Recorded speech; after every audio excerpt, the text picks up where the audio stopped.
everyone, how's it going? Welcome to this installment of Mike's Vehicle Vlogs, and I want to thank you so much for joining me today. In today's vlog, at some point in time, we are going to be putting on a brand new headlight, replacing the ugly, yellowing headlight fixture that is on the Grand Am. It's a very common thing. Not only does the plastic develop the yellow and the oxidation and all that stuff. But they also have a tendency to collect water over time, and this one also happens to be collecting water. So that's why I have decided, instead of trying to keep polishing and keeping the yellow off of it and the fading and whatnot, we're just going to replace it, because the water, I know once there's water in it, you can do little tricks like actually drill holes on the underside, little tiny pinholes on the underside of the headlight assembly, and that'll allow the water to actually kind of just drain out instead of sit. But let's just go ahead and get a whole new light. So I finally ordered one, and according to FedEx, it should be here today. It is 6:30. I just got home from work a little bit ago, and according to the FedEx site, it is still scheduled for delivery by the end of today. So whether that means I'm going to be doing it soon, I don't know. This really hasn't updated a whole lot, so I don't think it's coming today. If it does, I will be very surprised. It said it departed Grove City, Ohio at 1:05, and that is, I think, near the Columbus area. So from me, that is like roughly 3 to 4 hours away. So it has not been checked into the local FedEx distribution center, which is, not too far, I guess. I don't think it's coming today. And at this point, there's probably about an hour and a half left of daylight. If it does come within that time, it's going to be too late for me to put it in today anyway. But as long as the weather stays pretty decent, like tomorrow and whatnot, I'm sure it'll be here tomorrow, if not today, then we're going to put it in. And I'm so excited to see this car with two new headlights. The driver's side headlight is actually new. I didn't replace it, but somebody, I think it might have been the lady before me who had the car, I think she ended up replacing the headlight. The other one probably was damaged with whatever happened to that front corner of the car. But the new headlight looks good, and I can't wait to have a new headlight on the other side also. You'll have to excuse me. I think I have a case of the sniffles. I actually came down with a slight head cold, 2 days ago. And I don't know. I don't think it's anything to be concerned about as far as COVID or anything. I have not had a fever. I haven't been sick. I don't have body aches. I don't have anything along those lines. I just have congestion. So I don't know. But I was at the doctor. He gave me some allergy medicine and stuff, or something to take care of the whole stuffiness of it. And I'm due to be taking one. It's been a few hours, so I got to take one soon. So that's why I probably sound like this. I just have a slight head cold, even though I feel fine. I feel fine otherwise. It's really weird. Before we even get into this whole thing with the headlights, I do want to talk about something real quick in regards to the last vlog, which was talking about the history of my particular Grand Am, and we actually dissected the RPO codes of my particular Grand Am also.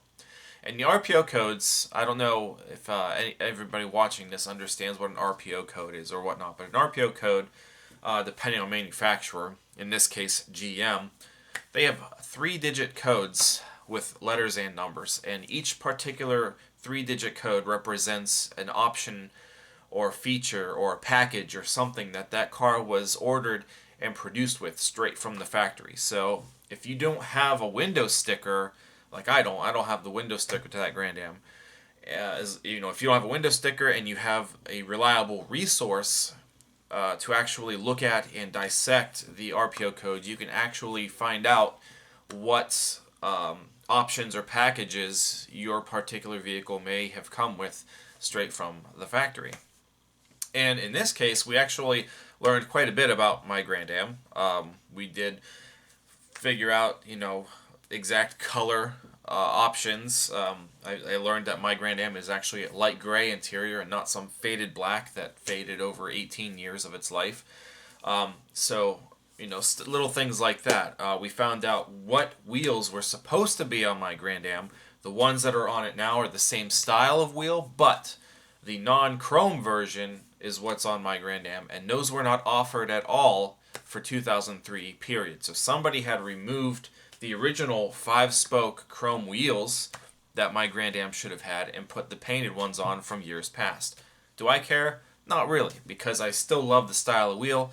It would have been cool to have the chrome ones, but I'm going to guess maybe they started to look kind of crappy over time. Maybe the chrome was coming off, and maybe one of the auctions or whoever, you know, the car bounced around from so many auctions over its life, we found out. Maybe somebody just put the silver painted 5-spoke wheels on it just to get by and sell it instead of having the crappy chrome ones at this point. I don't know. But regardless, that is not where we're really going with this, but you can just learn a lot about RPO codes. And I want to thank YouTuber Fiery Vixen. Fiery Vixen is a avid Aztec lover, like I am, and I have been, and her and her husband have actually been following my Instagram posts and these YouTube videos a lot. You know, when I had the Aztec, they started following, and they would always give me some, you know, advice or some information that I didn't really know about, and you know, I really appreciate that. And they kind of came through again with the Grand Am as far as the RPO codes. Fiery Vixen did tell me a while ago on an Instagram post with my Aztec. You know, they have access to GM archive, you know, information and stuff like that, and it's kind of cool because at the time they had actually let me know how rare my Aztec was, my '01 Aztec, and even though I didn't really disclose any VIN or RPO code information back then, just a general knowledge of all the information that I've been putting out there with my Aztec videos and stuff. They kind of, you know, combined all that information and told me, you know, where I stood with the Aztec as far as rarity and how many of them were produced like mine. And they actually said that you know, when they checked on the numbers, only 2 steel blue and gray cloth 1SA, which is an RPO code, 1SA, front-wheel drive GT Aztecs were produced with a sunroof, towing package, and the 6-disc CD changer.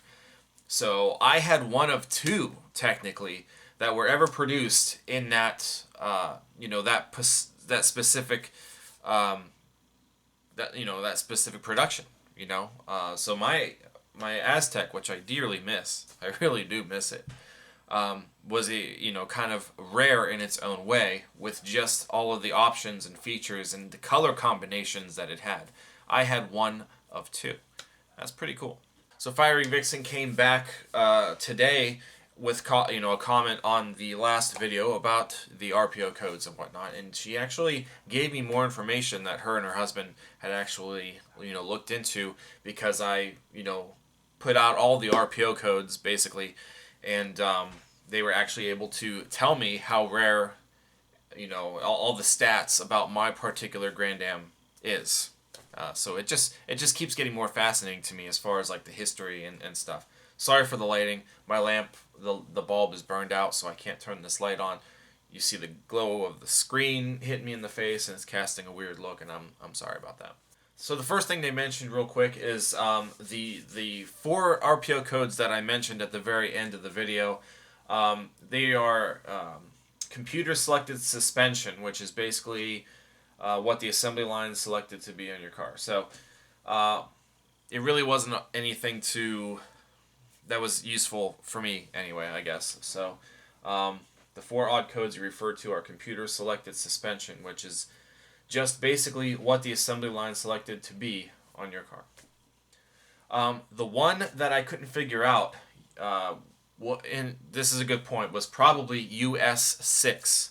The code, I thought it was US 5, but there was, you know, a spot over top of the sticker, like could be like a moldy, you know, it's 18 years old, and I'm sure moisture's gotten into that trunk more than once, and the sticker's kind of crappy.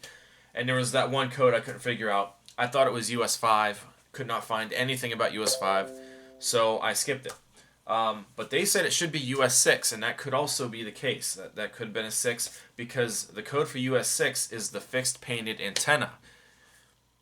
That makes sense, because all of the Grand Ams had the antenna mounted next to the trunk, and of course it's painted black. So that is most likely what that was.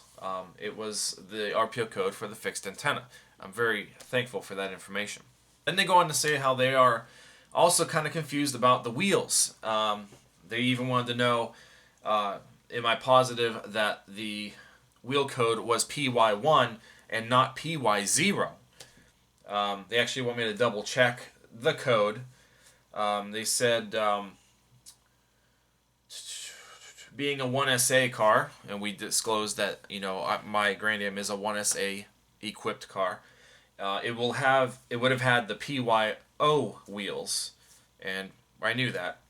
1SB cars came with PY2, and those would be the chrome appearance wheels. The PY2 wheels, I still have the brochure here. The PY2 wheels would have been the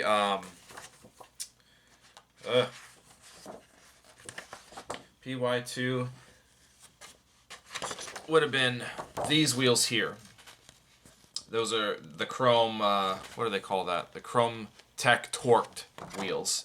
And the PY0 are the same style of wheels, but painted, not chrome.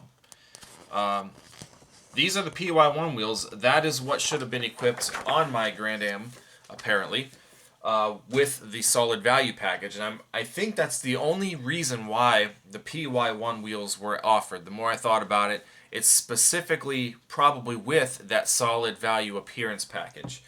You can't get the PY1 wheels any other way on a GT. It must have just been specifically for that package. That's the only thing I could figure about that particular wheel on that car. In fact, I still have the picture of the sticker, and I'll zoom in on it, and it is PY1. So PY1, those were the wheels that were supposed to be there. So then from that, they give me all of the stats about the particular Grand Am for 2003. They said there were only 14,066 2003 Grand Am GT coupes made. You know, so only 14,066 coupes were made, GT models, in 2003. The green is the second rarest color for the 2003 GT. Only 694 were made with the polo green metallic. The sunburst orange was the rarest, they said. I'm actually kind of surprised. 378 of them were made in the sunburst orange. I've seen a lot more orange Grand Ams than I have the green ones, but I will say I have not seen very many coupes that are orange than I have, the green. So maybe that's it. They're very rare when it comes to the coupes. That was actually one of the colors I was looking for, by the way. The first Grand Am that I wanted to buy off of a Facebook user was actually the orange, and I really was hoping that was going to work out.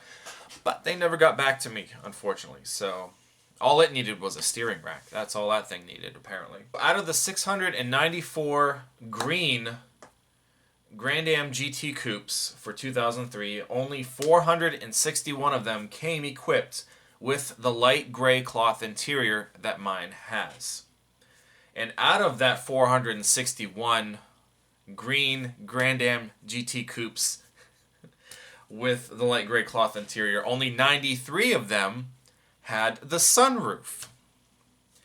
And out of the 93 green Grand Am GT coupes with light gray cloth interior and the sunroof, only 7 of them had the CD and cassette monsoon stereo combo.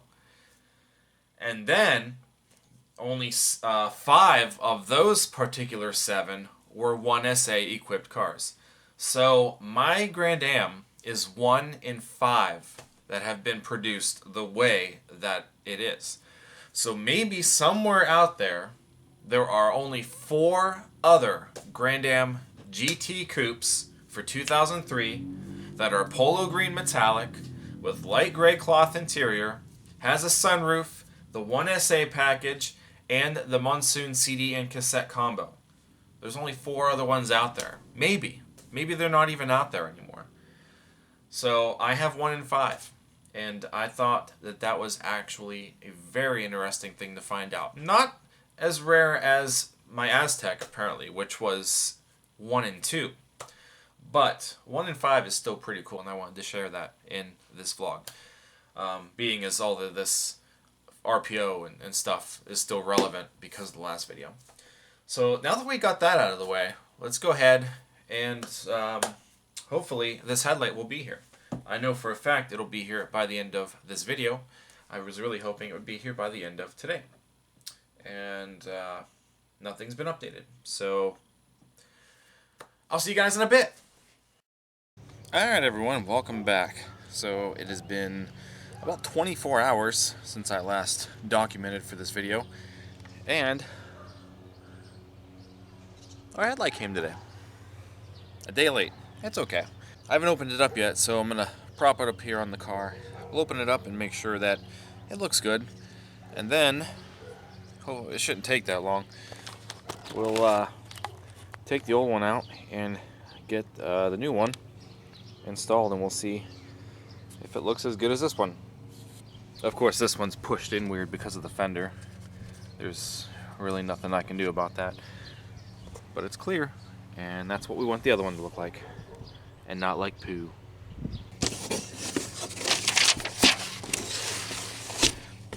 I didn't get a magnet this time. I thought everything from Rock Auto came with a magnet. That's okay. Alright, so Eagle Eyes auto lamp.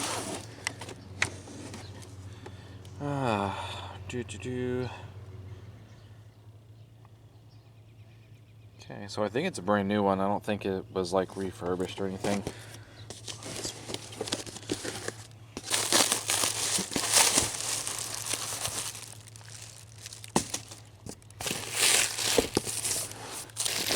There it is. Yeah. Nice. Hey, it comes with, it's got a headlight bulb in it. I did not expect for it to have. It has just a headlight bulb in it. Wow, cool.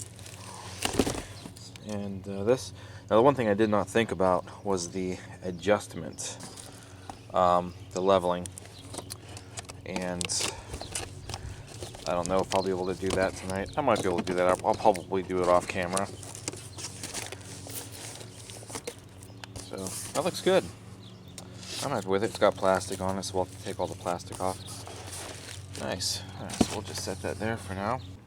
Alright, so I took the flathead and just pried up enough on these to pull them out. I'm right next to these holes here in the driveway too, so this is going to be fun if I drop something.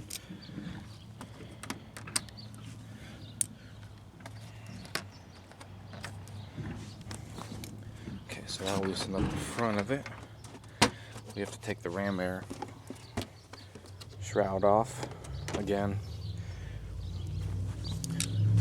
This would be a lot easier with a pin puller that I didn't think to bring home.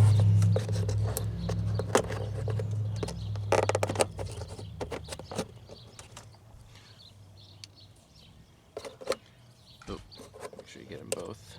That one's broke. I think it was already broke actually.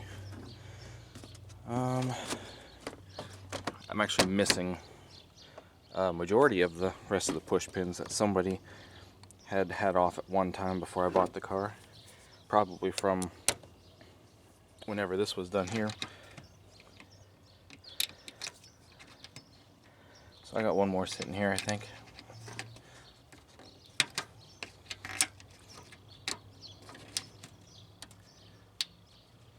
Oh, kind of. Oh,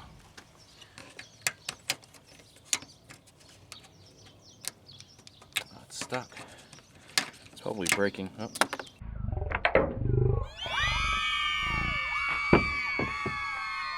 Oh, that was cool. Glad I got that on camera.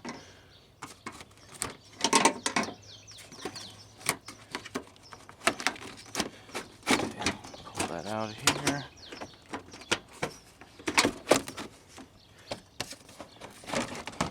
Pull the other side out of here. Tucks into... Oh, there is another one. All right.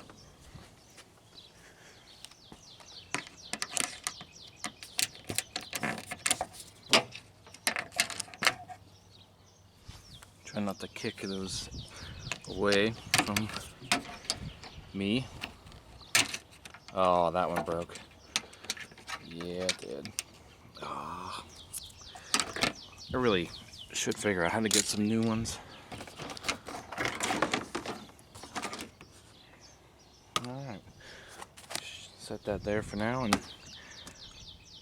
now we can access the headlights. From there, I do believe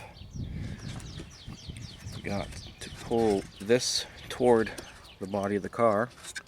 That way, like push it. We get a pull up on it at the same time to clear that little tab thing there to actually pull it up. I didn't do that on the other side when I had to remove it, and I broke the thing, but it's still staying in place. Alright, we got it.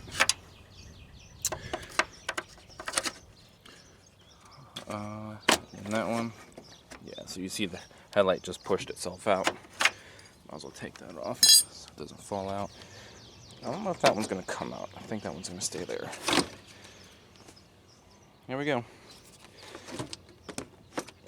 Sweet. Alright, so now we just got to take all of the harness and stuff off, twist all the other lights out. It's kind of grody. So we'll twist this corner light, this little yellow light out. Oh, I didn't realize there was going to be one of those in there. Alright, so we'll come back to that. We have to... I'm just going to twist this headlight bulb out of here, even though the other one's got one. Twist this. This is the high beam bulb, I believe. Nope, it's another amber light. Oh wait, I think the high beam bulbs are the same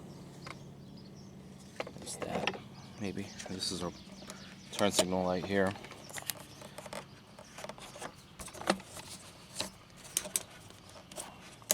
Push that thing in and then twist it. There we go. And from there, I just gotta get that harness or that loom out of this thing. There we go. Needed both hands for that. That should be it. Oh, there's the old one. Yuck.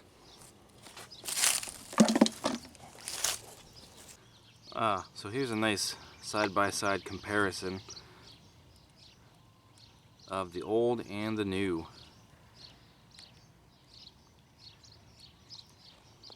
And they look pretty identical. Actually, it looks like the writing on the bottom of this, the text, I think the other one has the same info, yeah. So maybe this came from the same place too. I don't know. I think this one's starting to wear off already. It still looks better than the other one. So who knows, maybe in time we'll get another one. But let's get this one in first. Alright, so the little Christmas tree loom from the old headlight, you have to take it off because the new one doesn't come with it. So we have to stick that. It doesn't want to stay anyway, so it doesn't matter. But it's there, just, you know, whatever. And I have to unplug the actual headlight bulb so we can hook it up to this new bulb, I guess. It's actually, looks like it's turning black. Like, it's weird. I've never really seen that before, and it still works. So I don't know. Maybe from the moisture getting into that other lens, maybe that could be. Maybe it was on its way out. Ah, there we go. So either way, I'll hold on to it, put it somewhere where it's not going to break. It was like 80 degrees today. The first nice warm, really warm day, and I feel like the mosquitoes are already out. So we'll put our turn signal bulb in first. Gotta find the correct twisting motion.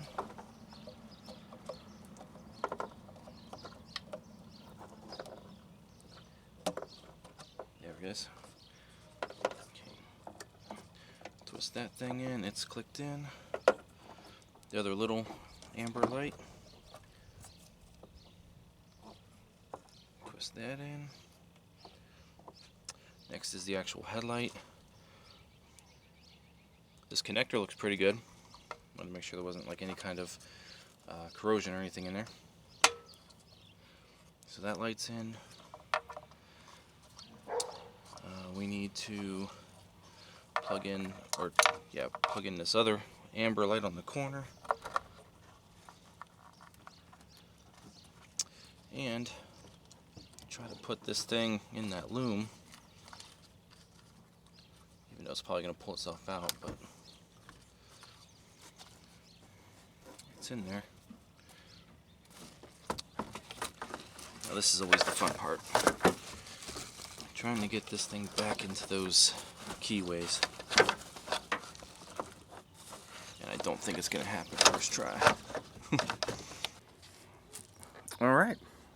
So once the little squares are in the correct grooves where the alignment screws facing up, then you can put these locking things in, and that's it. She's in.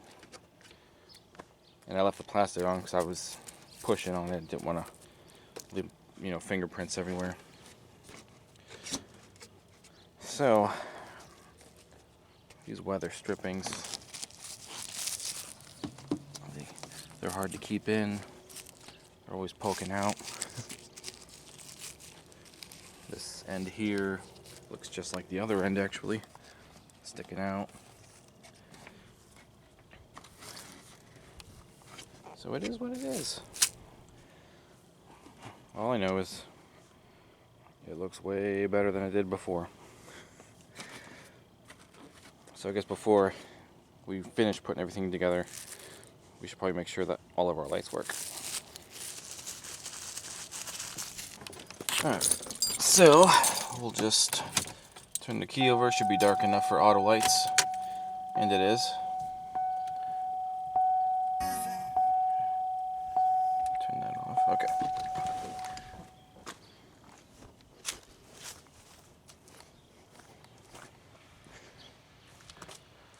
Oh yeah, much better. And all the lights are working.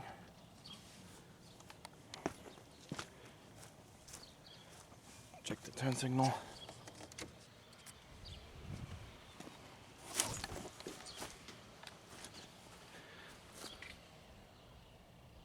Okay.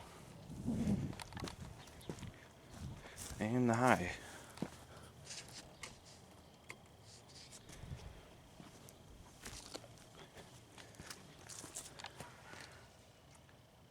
I think it got brighter. It's hard to tell. It's not that dark. Get back in. Yeah, I can see the corner of it changing off of their garage. So, success. It's kind of weird because now this one looks yellower compared to that one. But this is also dirty. So, it's also dirtier. Needs to be cleaned. But, oh, it looks so much better. So much better compared to that. Alright, so we'll go ahead and button the rest of it up. Call it a day.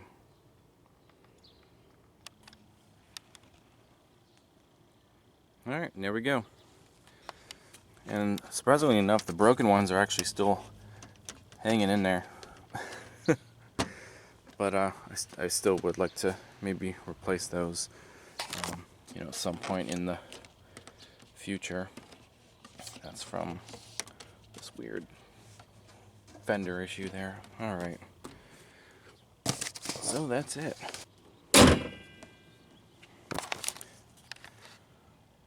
Oh. Oh, that looks so much better. You have no idea how happy this makes me.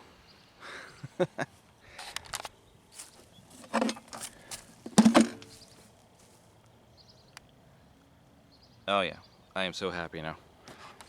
So happy that's taken care of.